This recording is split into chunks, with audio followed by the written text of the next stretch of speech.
नंतरच्या काळात ही मुलं धरती मातेची सेवा करतात, बागकामात भाग घेतात. या मुलांनी लावलेल्या पपईच्या झाडापासून अलीकडच्या काळात 200 किलो पपईचे उत्पादन मिळाले. याचबरोबर शिवणकाम, भरतकाम या गोष्टींचेही प्रशिक्षण या मुलांना दिले जाते. आजूबाजूला 30-40 मुलं धुडगूस घालतायत, पण कणभर आवाज नाही. असं चित्र भयानक वाटेल ना? पण प्रतिष्ठानचे शिक्षक व कार्यकर्ते यांना हे चित्र रोजचंच. या चित्राबद्दल कोणताही तिटकारा न बाळगता याची भयानकता जाऊन हे चित्र अधिक सुंदर आणि जिवंत कसे होईल यासाठी ते प्रयत्न करतात. आज ही मुलं इतर मुलांपेक्षा कुठेही कमी नाही. खो खो आणि इतर मैदानी खेळात शाळांच्या संघाने अनेक पारितोषिकेही कमावली आहेत. या शाळेजवळच वारली चित्रपद्धती व उत्पादने यांचे रोजगार प्रशिक्षण केंद्र प्रतिष्ठानने विकसित केलंय.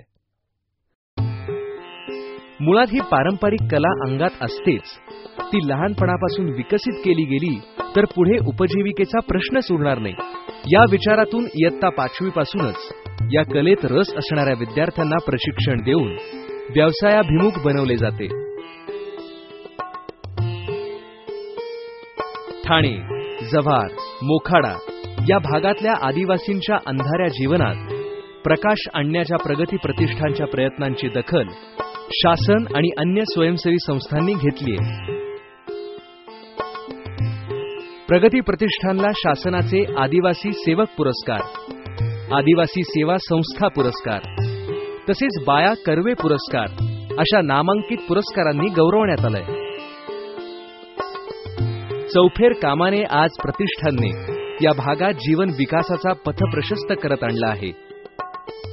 त्यांच्या जीवनात आनंद भरू लागला आहे. परंतु अजून बराच पल्ला गाठायचा आहे.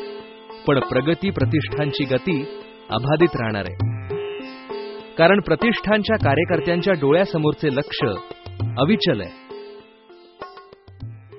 मुक्त हो कदम बढ़े अगाध प्रगति के लिए, द्वार सब खुले रहे सुयोग्य व्यक्ति के लिए.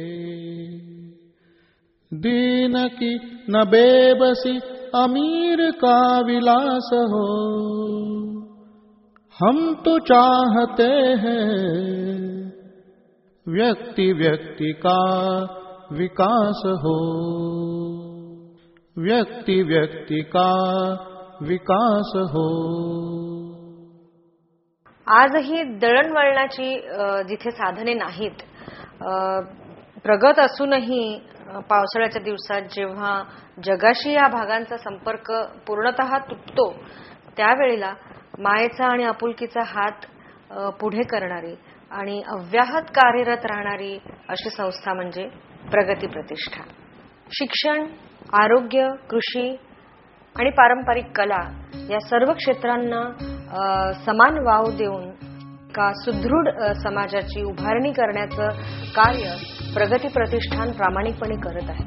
हे कार्य असंच चालू राहावं आणि सुंदर भारताची निर्मिती व्हावी असं नाही का वाटत? तेव्हा आपण सुद्धा या कार्यात सहभागी व्हा.